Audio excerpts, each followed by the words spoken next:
Hello everybody. Unfortunately I can't position the camera to take a picture of me doing the self-portrait while I look in a mirror, so you're just going to have to bear with bits of me at the moment. So self-portrait is something we can all do. That's model you always have.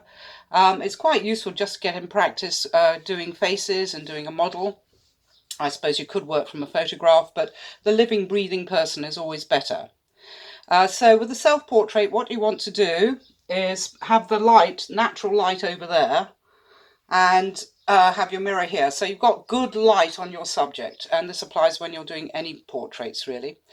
So what I'm going to do, just to cheer myself up, because doing another self-portrait is a grisly business, it's like going to the hairdresser and looking at yourself endlessly, I'm going to work with primary colours on black paper.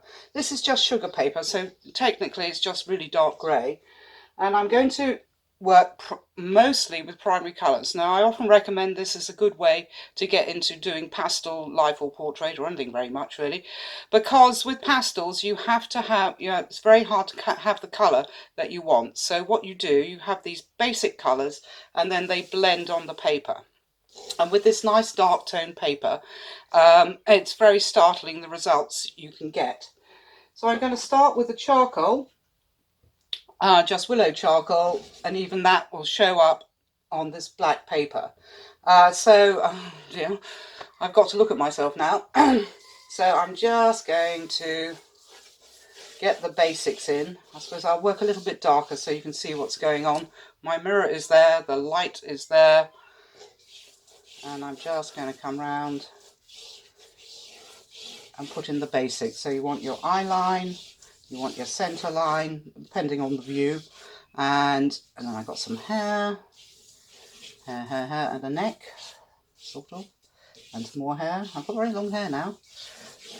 So I'm just going around here and just putting in where the features are. So I don't know if people remember, it's 1/3 from the hairline to the eye line, 1/3 from the nose to the eye line, and 1/3 from the nose to the chin. So that's always good to just map out things that you want to do. And I'm going to start actually with a pale yellow, and I'm just going to put in some light areas here where I can see the light falling on my face. Let's adjust my hair so I can actually see what's going on.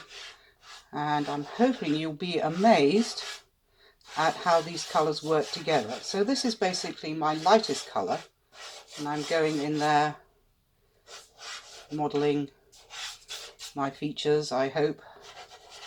I've got a secondary light behind me just so that the portrait is lit up, so there's a little bit of light going on here, not so much there.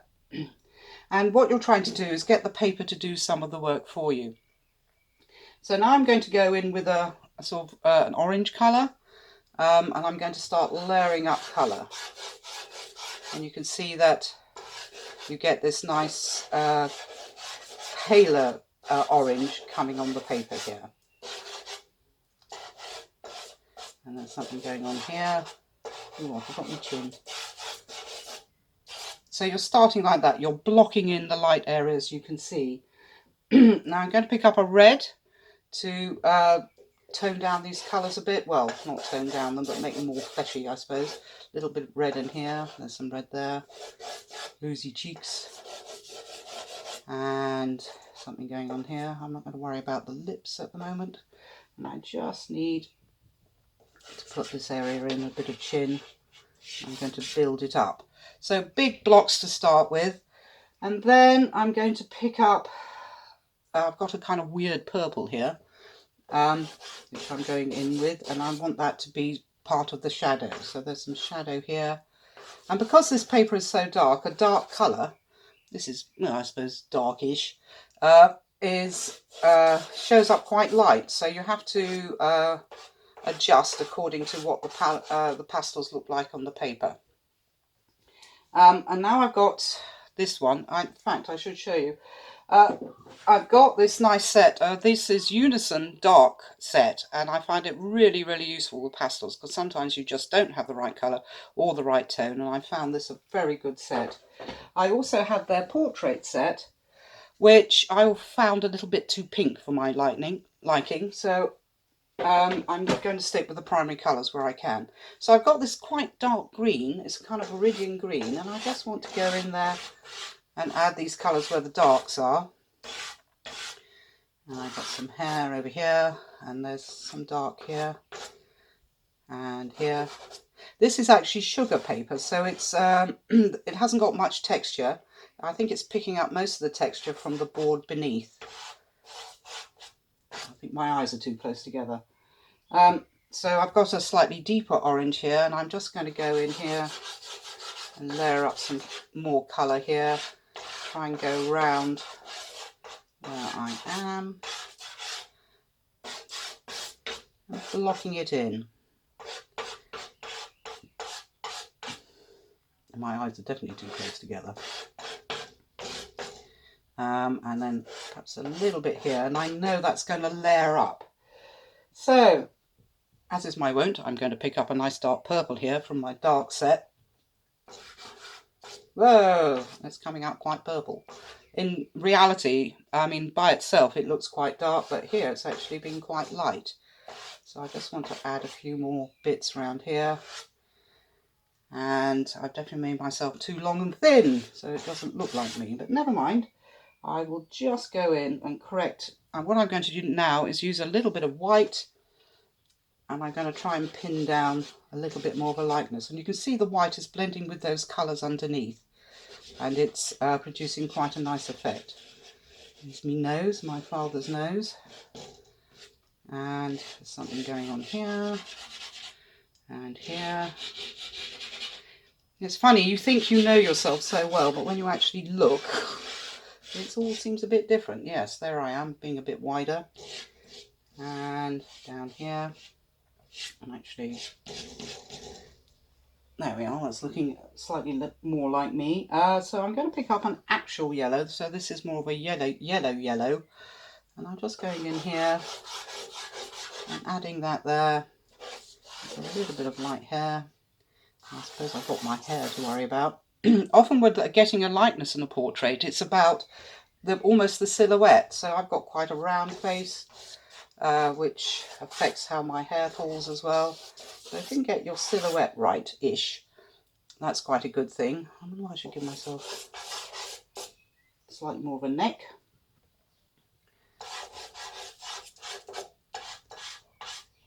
Down here. And then I'm going to pick up, I've got a nice dark blue here. Lovely. And I'm just going to go in here. Wow, crumbs, that is very blue. This is a posh pastel, so it's got more density to it. So I'm putting the blue in as the darks. And you can also use the charcoal, the original charcoal, to add some dark here. Can you see? So it layers on top of that colour. So it's not a dead black, but it deepens the tones of the pastels you applied. And I'm just going to go in here and see if I can catch the shape of my head. And I'm up here. And then I can use this also to do a bit of detail, like an eyebrow or two. So I'm going to have an eyebrow there, and one here, and an eye. And you can see your family in your face, can't you? That's my auntie's eyes. And I'm going in here, adding a nostril or two. And I've got a mouth, which I must keep closed. I always bring up a great quote from John Singer Sargent, who was quite good at portraits, as you know, that a portrait is a picture of someone where the mouth's gone slightly wrong. And he was quite good.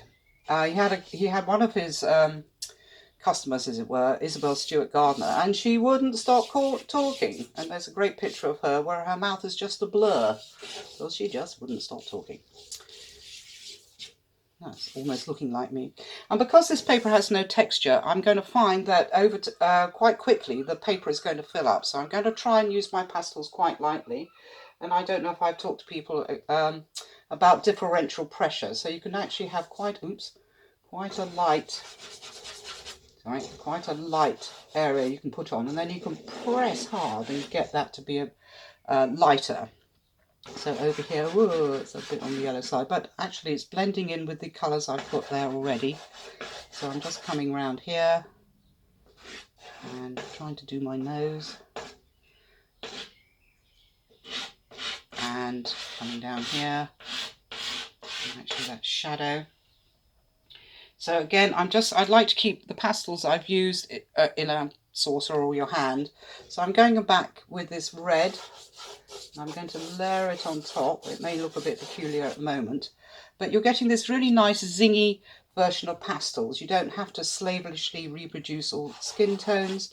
Because it's pastels, the colours blend on the paper, and it's just a question of getting to know them. But if you just stick with the primary and secondary colours and black and white, I think you'll probably be okay. So I'm just going to put a bit of lighter red around here, maybe a bit there.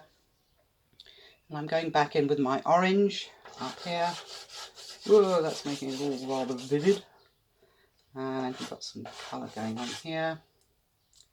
And I've got my funny little chin. I'm just going to pick up my lemon yellow just to catch that light. And then I've got my nose to deal with. So I've got these planes of my face. So the nose is kind of this thing that has a plane here and then a plane there. So actually here, going over this way. Gosh, it looks like my daughter now. Don't tell her, she'll be furious. That's gone a bit red. But you can see how these lovely colours actually build up. I'm just going to take a slightly... so this is a green, again a kind of bluey green, like a viridian. And I'm just going to... Oops, and that's right up pale. Now I'm going to go back to my dark green, I think. It's just a question of what the pastel looks like on the paper. So that is actually quite light, but in person it looks quite dark. So I'm going back to this very dark green, and I'm just going to layer up some shadow areas. So because I've got red on here, it's going to actually neutralise those areas. And I wish I could get my nose right. It comes down here. It does look like my daughter. Right, okay, and then I've got this slightly almost maroony colour. I'm going to call it a purple for this purposes. Coming down here. Yeah, I think what I've done is I've given myself my daughter's nose, which is why it's looking more like her than me. So I've just got to put a little bit of detail in here and use that as almost like a shadow. And worry about my lips, I suppose. I better use this colour because I haven't got any other. So I'm just going to go in there and try to catch the light on the bottom lip. And my mouth is moving all the time. And what I can do is actually add a tiny bit of, this is orange on top, just to catch the light on my bottom lip.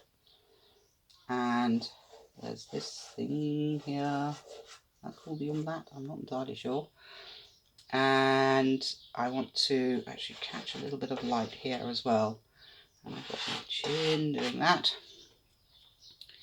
And I think I need to resolve my nose. I'm going to use this actually as a sort of nostril. This is the dark green again.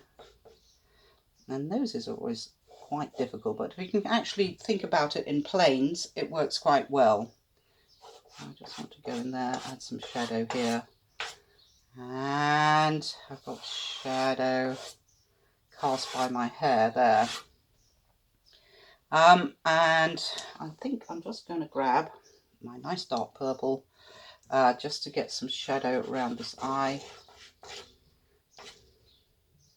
And over here too. And then I've got my nose doing weird things, so it's got this a rather round nose. And I'm hoping things will resolve a little bit when I put some more white on. I don't think I've made it long enough, but never mind, just crack on. And I'm just going to put some shadow in here. I'm using charcoal just to get some darkness of my hair. I'm coming around here. I don't know how everybody's hair's doing. Mine's growing like Topsy. I suppose is a good thing. And then I've got it up by my ear. Oh dear, I've given myself too much hair, but I'm going to try and put some highlights on. When doing hair, if you think of that silver queen moment, you can catch the light on your hair actually describes the shape of your head. So you often have this little bit of light here, and I've got something going on here, and then something here, and here, and here, and here.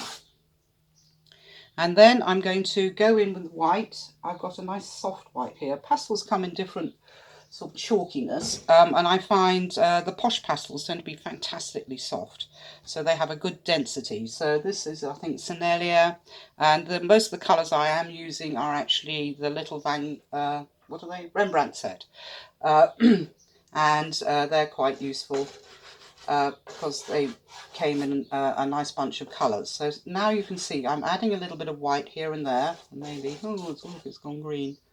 I've got a little gleam going on there. This is catching this, so I'm building up the shape of the face using the white to build on the colours I've put on. And so we're looking at the planes of the face. Yeah, it's a good thing if you like portrait, because sometimes, well, I love doing portraits, that if you look up on the internet, planes of the face, it's very useful. I got a lot of things from doing sculpture as well, that when you do sculpture you really have to think about the planes of the face. And then on the nose there's always this ball of light.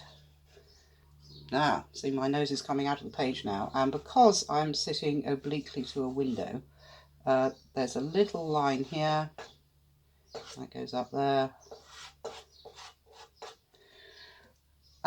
One way of getting a likeness is to do a caricature. And in my portrait class, I always tend to do a lesson of let's do caricature. I'm just going to knock that back a bit. And now the paper is starting to get full because this is quite a smooth paper. That is a bit light. I might go in with this yellow just to lighten this area because I'm finding the white a little bit too stark. And I've got a bit of light here. Oh, I put green there. And it's not going too badly. So I'm just assessing. So I'm going to do the eyes now. One useful way of doing the eyes is try not to think of them as eyes, because the eyes are the windows of the soul and all that. And it's always the most important thing to do. Just notice that that is probably over here, and I can add a bit of shadow with this charcoal. And I'm looking at my other eye here. So I've got my eyelid and my eyebrow, so you can soften charcoal quite easily. I think that eye's too small. Let's not worry about it. Right, okay, so I've got quite a little hard white here, and what I'm going to do, although actually eyes are often not, the whites of the eyes are not actually white, often in different lights, but if you can just think about the triangle that is made by the whites of the eyes. Often the cornea, the iris, you can't see the roundness of the iris. If you can, if you remember the mad staring eyes phenomenon, that person is either mad or going to kill you. Mind you, I've given myself quite mad staring eyes, and that is the whitest part of the eye. So you can see, so it's quite a good way of abstracting how to do an eye. So I'm going to go back in with charcoal, put in my pupil, add a bit of shading here, and give myself an eyelid. That'll be good. And over here, that eyebrows a bit higher up. I think I know. And then getting this direct gaze. If you can, when you're doing a portrait, either of yourself or someone else, if you can find, if you get the model to look at you, you get that nice idea of the eyes following you around the room. Well, is it a nice idea? I don't know. It could be a bit creepy. That is a bit blue. Oh, yes, I'm painting.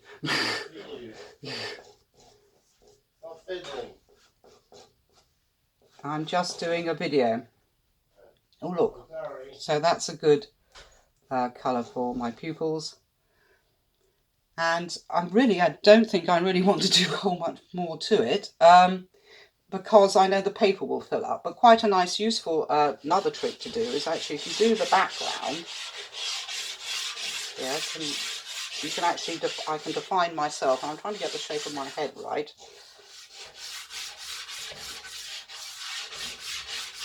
You see, so that is actually bringing it all together. So you use light in the background to bring it all together. And now I just want to catch the gleam in my eye, and that's quite difficult to do, and that will give the viewer of your picture the idea that you're looking at them. So I've got a gleam here, and a gleam there, and a gleam here, and one here actually. And I'm just looking at the lower lids, and if you want to really get to grips with doing eyes, look at the structure of them. So you've got your eyelid, so I've got an eyelid here, and then that eyelid is a three-dimensional shape in space, so it has a bit of lightness here. Catching that up, that's catching the light, and actually that's really quite light just there. I'm just going to go in with a bit of white and put that there, and a bit more light there, and a bit there maybe. Oh, and there's a little bit there, and then the lower lid as well. So so this particular the lower eyelid here. So you've got your tear duct, and then you have this lower eyelid, which often catches the light. Eek! Do not like that. Never mind. I knew I should have stopped. And over here, I'm going to get this, turn that down. But what I want to do is show that you're getting that little tiny bit of eyelid is quite useful. So I'm going to go in with a slightly less lurid orange and try and catch that lower eyelid, which has gone wrong again. But I just want there and catch a bit of light here. And I've got to squint. That is the trouble with eyes. So I'm just going to go in there. So I think I just need to adjust that with a bit of charcoal.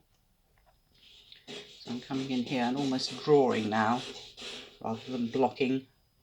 And over here, my squint. Oh, I do not like that at all. So I'm just going to go over it a bit. Slightly less squint-like. So I'm just going to use a little bit of white to bring that down. I've still got a squint. I think what I need to do is just bring that in a little bit, and then bring this one out a bit. If I bring that one out, there we are, that's looking better. Not madly, but I just want to go in here. Oh, that's better. And then I'm going to use the charcoal to put my pupils in, which is a nice sunny day, so they're quite small in that shape. And their eyebrows are just that little bit higher. I should have stopped. Right, I'm just going to go in. And I might resolve my mouth a bit more, because it's definitely not my mouth. And I'm going to use a little bit of charcoal here. And of course, I did a self-portrait once, and my friend said, why don't you make it more flattering? Which is a good point. Oh, my nostrils have disappeared again. So there they are. And I've got a bit of shadow here, and then this rather depressing wrinkle. And then I just need to resolve the shape here, I think, with charcoal.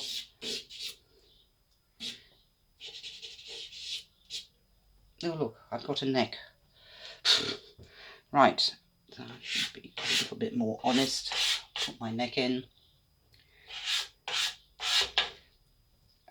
Nora Ephron wrote a book, actually. She's a very funny writer, and she had a whole book entitled "This I Really Hate My Neck," because she had got older and really gotten off the idea with this kind of turkey thing that appeared.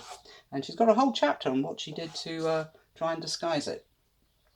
So I'm just going in here with the darker tone, which happens to be blue. Maybe I'll go to the purple again.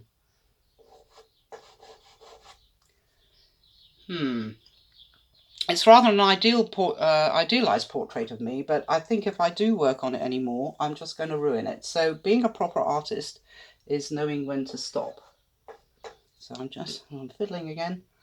So that is a bit more that shape, and then I've got a light here and a bit of light within there.